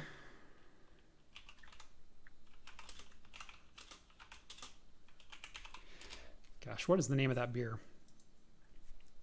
Now, there's Girdwood Brewing Company. Don't call it hazy. Don't go haze and waterfalls? No. I'm not a hazy. I just crush a lot. Oh.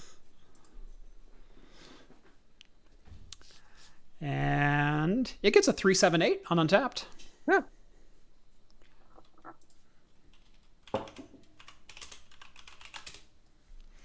Let's see. So this particular beer, this beer here, from Ale Asylum, gets a 3.39. Mine gets a 3.89. You know, I will say I'm not normally a fan of Pilsners. This one's okay.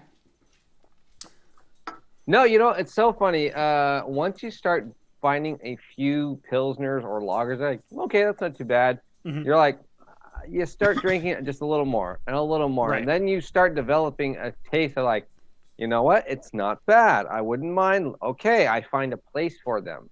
My only real problem now, though, is still this, okay, I paid $5 for this 9% very tasty IPA. Right. I'm going to be paying $5 for a 4%. For 4.5 if you're really lucky. Exactly. Right. You know, for a light beer that I might like. Right. You know?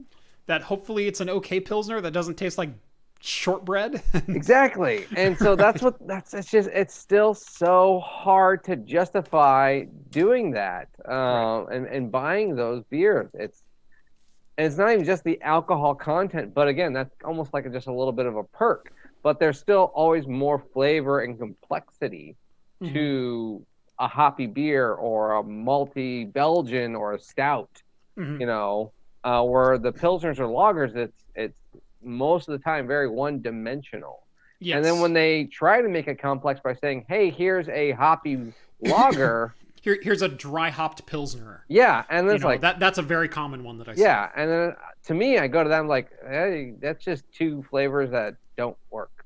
Right. You know, here's a dry hopped Pilsner. It's 4.3%.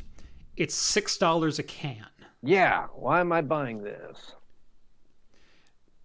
I'm still waiting for something to compel me to buy that product over the, Fort George Kavatka Stout that's sitting right next to it for the same price.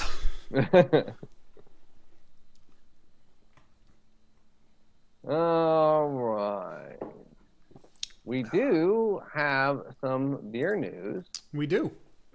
So just like Jeff, you were barbecuing for Father's Day with your Traeger outside, and if I remember correctly, it was pretty decent weather on Father's Day. It was. Yeah, we've been so June, most of June in Oregon was pretty crappy weather, and we don't get crappy weather in June. Like occasionally it'll threaten like a rainy day, but like sprinkles. Really, most of Oregon's rain is done by May. Yeah. And then we have 5 months of beautiful weather. Oh, yeah. Spring is beautiful in Oregon. Spring all the way through summer is usually beautiful. Yeah. Not a cloud in the sky. And everything's still green, even though it's dry. And it's just gorgeous. June sucked. It was raining every day. There was like one good week, and then that was it. Yeah, and it was the last week. It was the week leading up to the 4th. And then, what was it, July 1st through 3rd, it was raining again. Yeah. And we never get rain in July. We average 1 day of rain in July per year. It's already rained 4 days out of 8. Like, it rained Sunday night, too. It's like, what the crap is this? Yeah.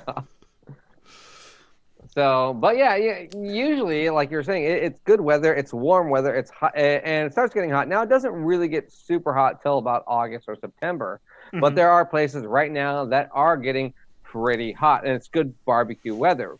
But now, apparently, St. Louis is having a heat wave going on right now. And something cool that Budweiser is actually doing is trying to help you out with this heat wave, is stating that the hotter it gets, the cheaper their beer will become. Now, it's already pretty cheap. We get that. But Anheuser-Busch, St. Louis, Missouri. Yeah. Everyone following that connection? Okay. Moving on. So But they will drop the price. I'm pretty sure it's a city service. They just, hook that up along with your gas and water in your house. Oh, wait, no, that's the sewage line. Sorry. Yeah. No, you. But the double joke. You see what I did there? Yeah, that was a good one. So they're doing some pretty interesting things. So they're doing a giveaway and a price drop. So what they're stating is that if it hits 100 degrees any day in July, that they will award 25 people that day with just some prizes, a pool or some giveaway prizes, lawn chairs, $20 for apparently ice. And if it hits any day it hits 95 degrees or above 95 degrees, they will lower the price of their Bud, which is not Budweiser, but Bud Ice, the worst one, but by $1 per degree. So that's actually pretty interesting. So if you are at and it doesn't state that there's a max. That there's a max. It doesn't state that, at least in this article. Right. So if you hit 100 degrees and that Bud Ice is usually $6, it's now only $1. Mm-hmm. So I thought actually that's pretty interesting, kind of cool. It is a cool promotion. It's a cool promotion. I like Anheuser-Busch and I love their marketing department because a lot of the stuff that you see out of them is the stuff that you would spitball as a small bar owner. Yeah. How can we get people to come down and visit us? It's been hot as hell and no one's on the sidewalk. Tell you what, for every 3 degrees over 95 that hits tomorrow, we'll take $1 off every pint. Like, it's the crap you spitball in the back room of a local tap house. It's not the stuff that you normally see from Anheuser-Busch, St. Louis, Missouri. Those are two very different paradigms in business markets, but they're constantly killing it with stuff like this. So as much as we love to hate on Anheuser-Busch and we don't like them buying, craft breweries and things like that, their marketing is always killed. Oh yeah, it's always fun, and they do seem to give back. They give back very well, right. and very clever, tongue-in-cheek. Advertisements very tongue-in-cheek. Just unfortunately, they just don't make good beer for the most part. But I mean, it's the number one selling beer for a reason. But whatever, whatever. Although I would say if I saw Bud Ice for $1, yeah, I would probably buy it as just, hey, it's Bud Ice for $1. Okay, I'll buy a can. Well, I would buy it and be like, bring it on to craft. Here, Jeff. Yeah, exactly. Like, hey guys, today on Talking Heads, we're going to be drinking $1 Bud Ice. Why do you think I'm not wasting $1 on it? Because I'll buy it. Right. Anything that I have to try, John has already bought and will bring over. Both good and bad. I've talked about this. You have to take the good with the bad with John. And unfortunately, you've got a plethora of bad. I wanted to make a joke, but it's not a joke that I can make in polite company. Daniel Tosh had a great joke, but I'm not going to go there. I was going to make an analogy and I stopped myself. You have to drink a lot of crap to appreciate a really good beer. And John makes me drink a lot of crap. So. Yep. And I still got everything saved for you, Jeff. It's sitting in the fridge. The longer this goes, the thicker that shelf gets. And that really has me worried. It really is. Oh, I still got the Four Loko in there. I still got some. I haven't even done this yet, but the Pabst Seltzer. I got some other. Oh, you haven't even tried the Budweiser Nitro yet. Oh yeah. I also have some Jack Daniel's malt liquor. It's gonna be great. Yeah, the Jack Daniel's malt liquor, the same stuff that my grocery store got in, had on the shelf for a week, and immediately went to the clearance section because no one bought it. No one bought it. That's where I bought it from, was the clearance section. I got it for $1 a can, $1.50 a can. I don't even think they charged me deposit because they were like, just get it out of here. Right. Meanwhile, my local grocery store actually has like a clearance beer section, And there's usually really good stuff in there. It's like they'll take like the last 4 6-packs that they have of a beer that they're not going to buy again, and they'll just throw them down there, and they'll have it like 40, 50, 60% off. And so I've gotten some really good bombers down there for, $4, $5, $6. Yeah, you can get like a 22 for like $12, $12. $15 bottle. Yeah. I got a lot of singles. In fact, the Flux Capacitor beer that I drank on the show last week, I think I paid $1.50 a can for that. And that was a good beer. So I love shopping that section. Yeah. No, I mean, it's like grocery outlet for craft beer. It's amazing. Scratch and dent, 50% off. Yeah, just sit there, grab that can of beer, dent it. Oh, clearance! My bad. No. Oh, this bourbon barrel-aged beer's got a dent. Oh, the wax is chipped now. Oh man, $10 off. Worst beer I've had this year. $5 question from Ryan. Oh, by the way, Big Big Spoon says $5. I miss real boops. Can I get a virtual one? Just for you, Spoon. Are you ready? Boop.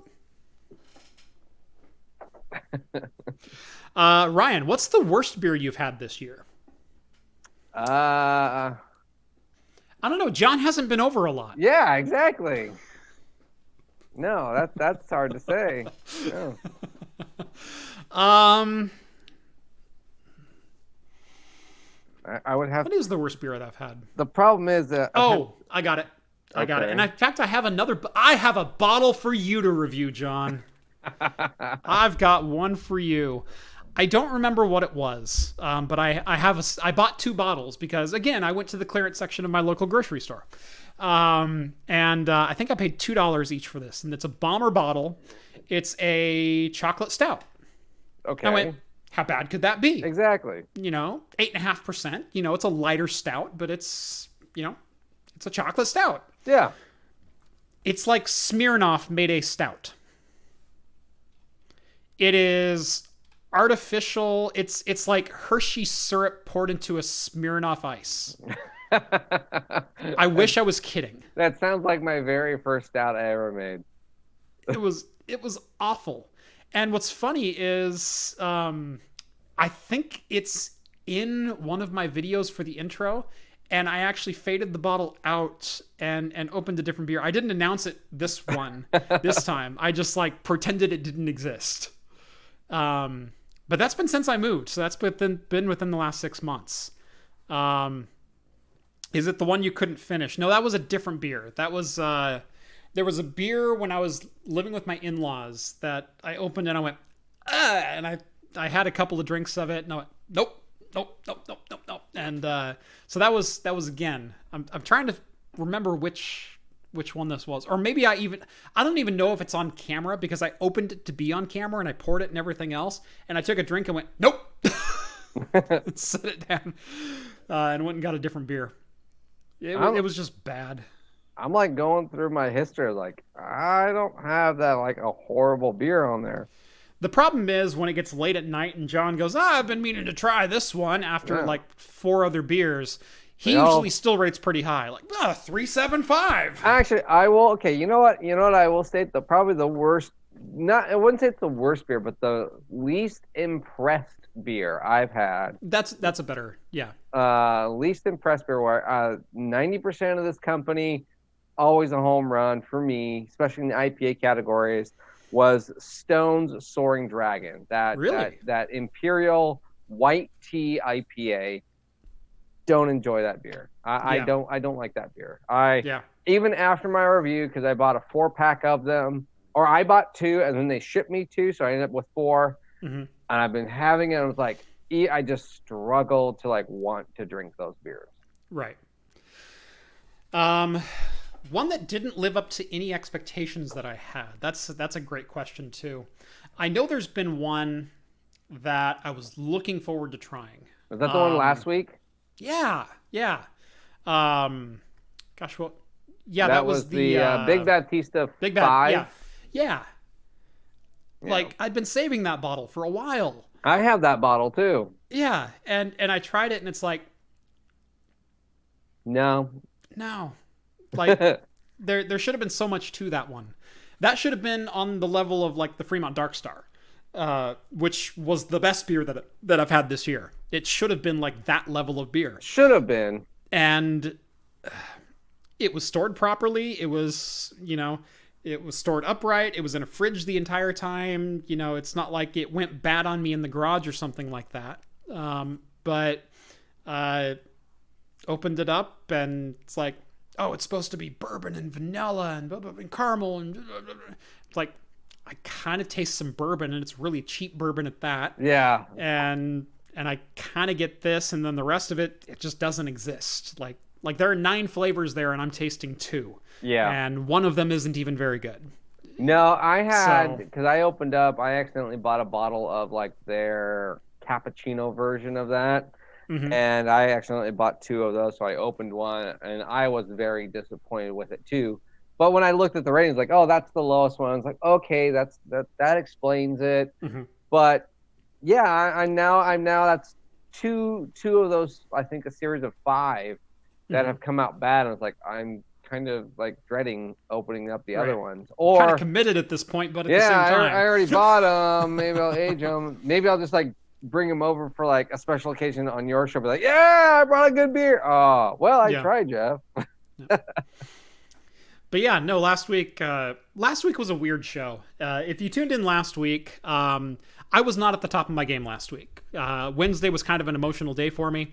Not only because it was my first day of literally being unemployed, but the amount of support that I received from my family, first thing in the morning with them sneaking a bunch of t-shirts to patrons and other YouTubers, and then seeing all the support throughout the day and hundreds upon hundreds of good words from viewers on that video that I posted. It was an emotional day. And by the time 8 o'clock rolled around, I was just drained. And I'm trying to get into the news, and I'm trying to like form cohesive sentences and make them coherent. And I just couldn't do it. And about 40 minutes into the show, I said, you know what, Rhett, there's not a lot of news to talk about, even though we had like 6 articles left. There's not a lot of news. Let's see what chat wants to talk about. And I just started BSing, and I kind of lightened up. And so last week was a weird show. Well, you also drank all that scotch. I'd been drinking since 3 also. Actually, that was the day before. Because pretty much when I signed out of work and deleted the email off of my phone and everything else, and kind of did like my last like, I'm out of here, run execution script, and then close my VPN really quick.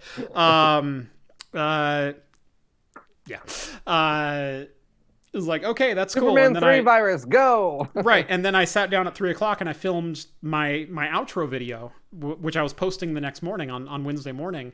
And so that day I'd been drinking from like 3 o'clock in the afternoon, just sipping on that bottle of scotch. And that's the only day I drank on it. And there's more air than scotch in that bottle at this point. It's a really good scotch. And the next day I didn't have much. I think I had a beer with dinner or something like that. But like I said, that day was like just super high. But super high days can still be emotionally draining, especially when you need to go on camera and dance puppet dance. Like, I can't do it. Can't. I was my brain is not here. I was curious of the morning because your wife texted me because of the shirt stuff of what ended up happening at 7:30, because that's when you posted your video, because you had to post it early. Yeah, I posted the video at 6:50 a.m. Yeah, so because you had to do that, so you got notifications for Talking Heads. Mm-hmm. And she stated that something around like you were at the breakfast table, and no, I was down. I had gone upstairs, had a bowl of cereal. Okay. Taking the dog for a walk, made a cup of coffee, and then came downstairs, and I was going to check on the video and see how it was doing, because it was about 7:30, 7:45, something like that. So it had been up for close to an hour. And I'm seeing the responses come in on comments, and I'm like, that's really cool. Like people are digging this. They liked the video. I was a little bit nervous because the first 3 minutes of that video are like my ode to a student film. It's it was. I was like, wow, Jeff took time to like do this. I shot that entire thing on Tuesday. wow. And then edited it that afternoon and then posted it Wednesday morning. But yeah, there was some serious work into that. But I also kind of challenged myself. I shot it on my Sony VG10 camcorder. So it's just a 1080 30 AVC HD, not a lot of dynamic range, but it's like, how can you still make this visually interesting? So I didn't want to take like my cinema camera out there and it's like, oh, I can do whatever I want. I wanted to like make myself focus on the content rather than the equipment. So that was the nerdy side of myself, is challenging myself with a different piece of equipment. But anyway, so I get downstairs about 7:45 and I'm drinking my coffee and reading comments and going, oh, that's really cool.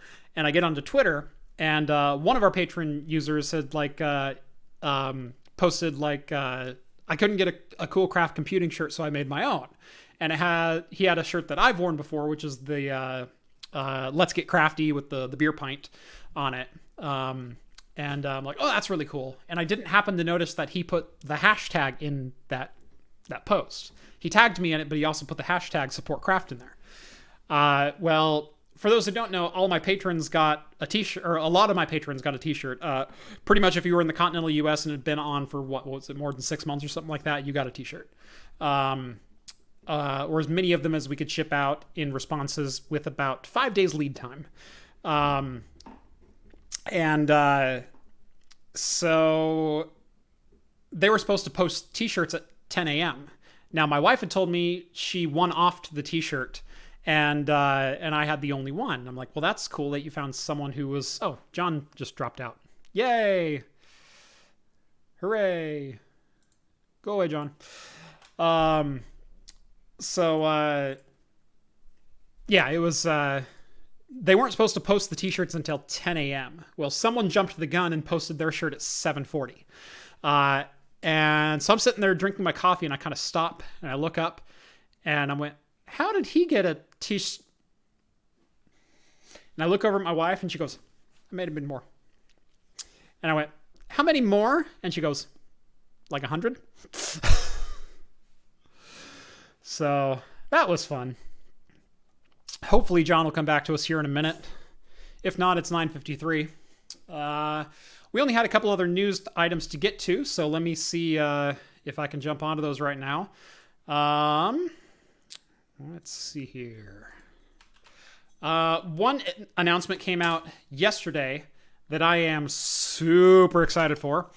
And let me get rid of my other duplicate self. There we go. That is that Hitman 3 has been announced. And we probably knew this was coming. We saw...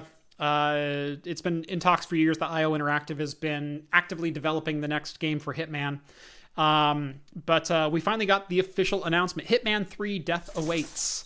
And this is going to be following the same model that the previous two versions of Hitman have followed. And that is... it's going to be kind of a subscription-like service where the base game is free and you get to play like a demo of the game. And then each episode that comes out is a $10 or $15 add-on. And so you buy different level packs. And in the end, the entire game ends up costing like $80 or $90, or you can buy all of the episodes up front for like $60. And so you're still paying about what you would pay at retail, but it's a way that if you only want to play one or two things with friends, you can get on there and do that. You can download the demo of it and play for free. So it's just, in the end, it's pretty much the same price, but it's just a little bit different way of spinning what the retail cost of this game is.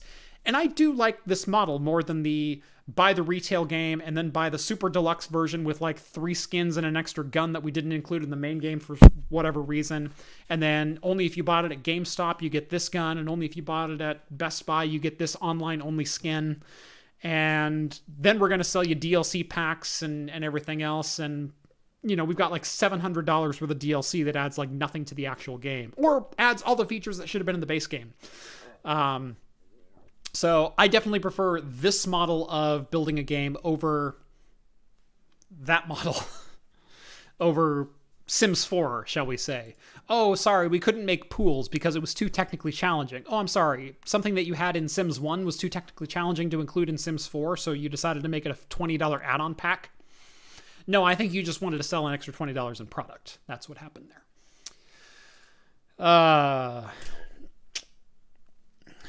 Hitman 3, again, sounds annoying, very annoying. I am a massive fan of the Hitman series of games. And I know they're not everyone's jam, but they certainly are for me. I like the strategy and the skill that's involved in the game. I like that they're very open-ended.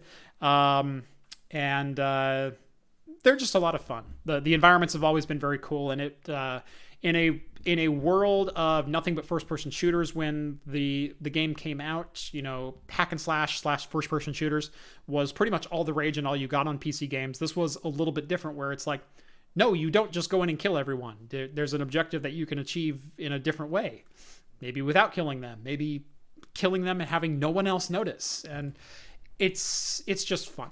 And yeah, Sims 3 rules. I do agree with that. Sims 4 can suck it though. Let's see. Halo 3 for the Master Chief Collection has a release date, and it is actually next Tuesday, July 14th. If you have the Master Chief Collection for PC, you can download Halo 3 and play it finally, as the game probably should have been played originally. So that is very cool news.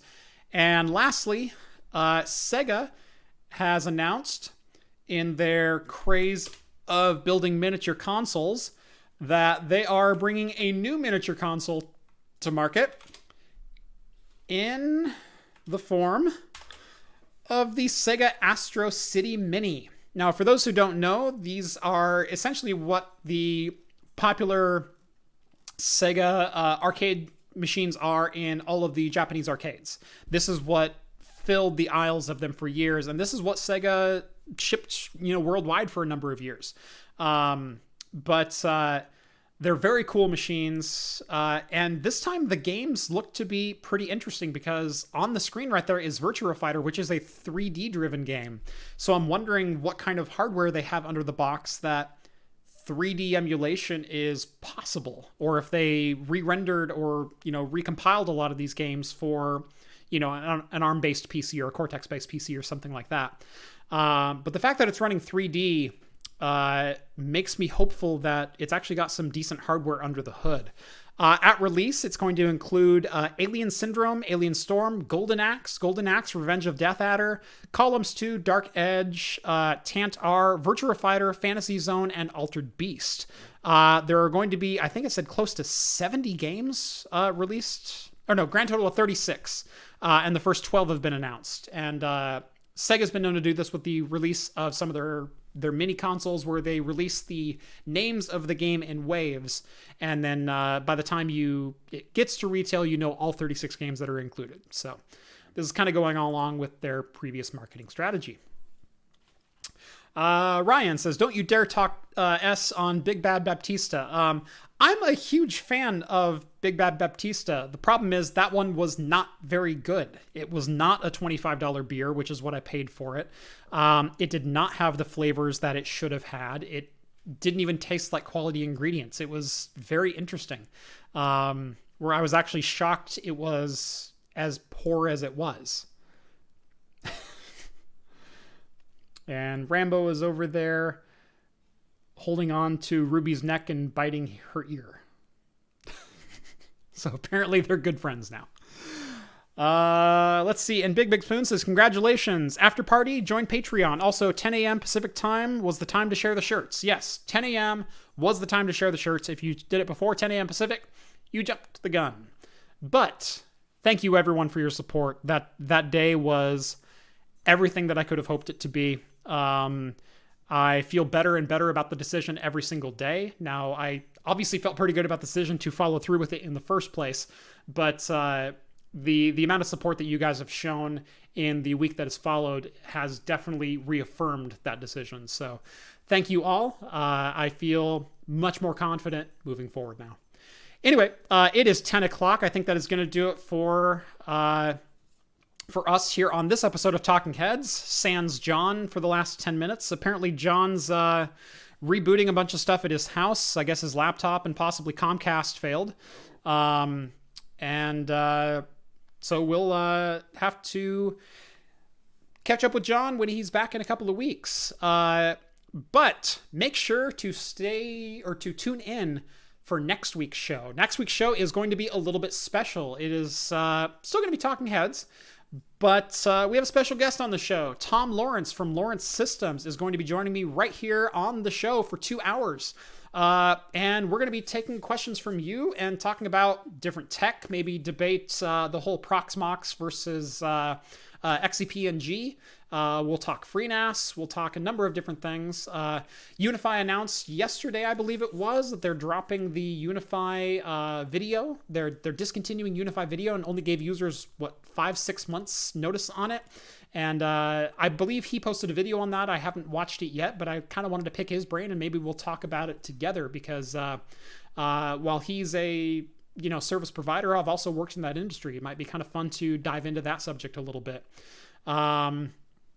And yeah, John, we're already done. It's 10:01. Just join the after show. We'll get on there. If you want to talk to John, jump on the after show on Discord, which you can get on by joining the Patreon. Link is down in the video description. Minimum donation of $1 per month, and you're literally helping me keep the lights on around here. And last but not least, beer mail. There we go. So this comes from, I call him OG over on the Patreon. And it didn't have his name on the box, but he sent me like a wax sealed envelope with my name written on the front of it. And I haven't opened any of this yet. So this is all a surprise to me. So here we go. Ooh, handwritten even. Look at that. Jeff, congrats on going full-time with your YouTube channel. I can imagine that trading a steady full-time career for making videos for a bunch of internet people is intimidating. Working for yourself instead of the man does sound like a nice prospect, though. Here's a bottle of whiskey to celebrate the occasion. Ooh, it's not even beer, it's whiskey mail. All right. It's from an award-winning local distillery, so it's putting money into the little guy's pocket to boot. The box was too big for just one bottle, so I also included a couple smoked German beers that are a unique flavor. I've had some smoked German beers before, and they are certainly unique. If you've never had one of those, it's literally like smoked sausage in a bottle. So I've had them before. I do enjoy them, so I'm actually kind of looking forward to those. Sorry about how hard you're going to have to try in order to get at everything. To the next chapter in craft computing. Sincerely, Ryan. Thank you so much, man. That is very cool. So now, on with the actual unboxing.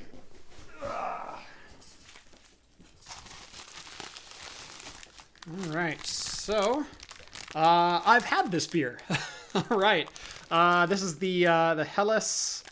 I can't even begin to pronounce that one. John and I actually had this on the show years and years ago, but I do know this beer. John has had this beer as well, so thank you, man.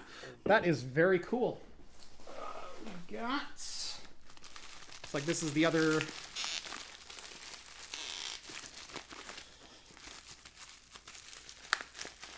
Of course, this one's taped a little bit better, so it's going to be harder to open here.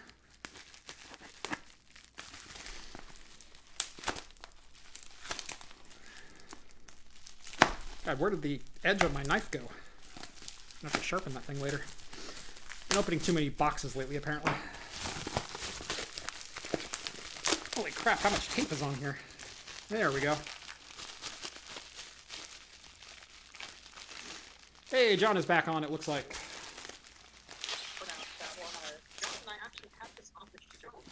Hey, John, turn my volume off. I can hear you. No. There you go. I can't see you, though. I'm assuming because you're in the Discord chat with your video. No? No? Yeah, I got no camera feed. Ah, well, just keep doing your thing. Okay, but I can hear you now, and so can they, so you're good to go. So, John, we've actually had this one before. I don't know if you saw that. This is the German smoked lager. Do you remember a couple years ago we had that on the show? I remember it, yeah. Yes, but I didn't get a good look of it. My computer is still actually freaking out. That's yeah. Or are you on? I blame you for all of my problems right now, because again. We got a Doppelbock. Very nice. Nice. And Rambo is investigating the box right now.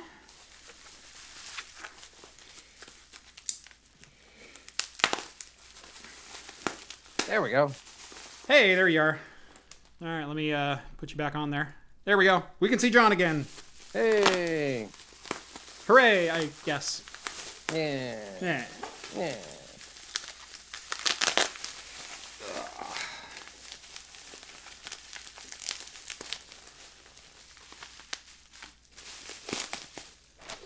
Come on. There we go.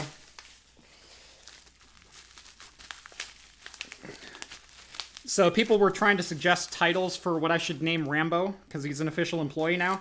I was thinking unboxing specialist. Oh, I thought you were gonna go case warm tester, coolant tester. Yeah. I thought about product manager. Comfort control. Cadocton Creek, I believe is how you say that. Roundstone Rye Whiskey, 92 proof. I do love a good rye. Oh, rye stuff is really good. Steve and I actually had a rye, I think it was yesterday. Yeah, it was a rye stout, Lagunitas rye stout from last year. Uh-huh. It wasn't very rye, but yeah. so still good beer. But is that the whiskey? Yeah. Ooh. Oh, I thought it was a rye beer. No, it's a rye whiskey. Oh. It's a little bit fruity. It's kind of interesting. It reminds me a little bit of the Barlow Trail whiskey that I have, which is the whiskey that was aged in port. So it has a little like wine characteristic to it. That's kind of what this reminds me of. Now it's a different fruity note to it, but there's a sweetness to it that I usually don't associate with rye. So I'm kind of looking forward to this one. Yeah, that's interesting. All right. Thank you so much, Ryan. That is super cool. Thank you guys so much for joining us here on episode 140 of Talking Heads. It has been a blast. I hope you guys enjoyed it as much as I did. There we go. John's back. All right.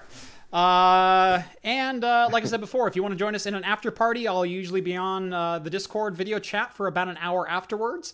So get on the Patreon, get into the Discord, be a part of that, join the community. It is a heck of a good time. It is. John, anything before we go? Subscribe to Hops and Brews. Subscribe to Hops and Brews. I like it. Thank you so much for joining us, and as always, we'll see you next Wednesday, I guess. Yep. Sounds Cheers, good. all. Cheers.